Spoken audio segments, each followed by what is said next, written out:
ভারতবর্ষে বসবাস করছে, কেউ 1975 সালে এসছে, কেউ 1980 সালে এসছে, কেউ 90 এসছে, কেউ 2014 সালে ডিসেম্বরের 31 এর আগে এই দেশে এসছে।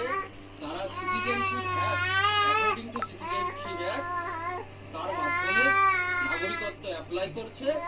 তার জন্য আমরা মোটামুটি একটা সহযোগিতা শিবির করেছি।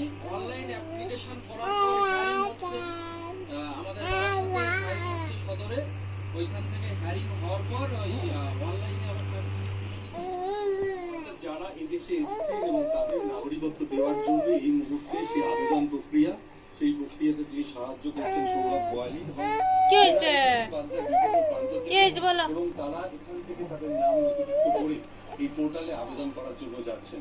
এবং যেটা জানানো হচ্ছে যে সংশোধিত নাগরিকত্ব আইন সে চালু হওয়ার পর এই সমস্ত নাগরিকরা যারা বাংলাদেশ তাদের নাগরিকত্ব দেওয়ার জন্য প্রক্রিয়া শুরু হয়েছে এই বাগদা এলাকায়। ক্যামেরায় অভিজিৎ দত্তের সঙ্গে শুভঙ্কর দাস ও রবিবার পাল, ডিবিপি আবহাওয়া, উত্তর 24 পরগনা। পড়ে যাবে, তুমি পড়ে যাবে আবার।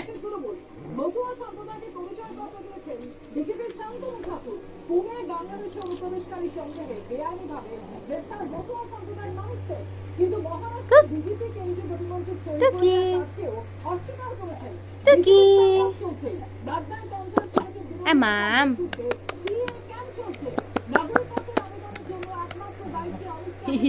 একটা হাম্পি দাও তো, এটা হাম্পি দাও তো, এটা নিতে হবে না, এইদিকে তাকাও।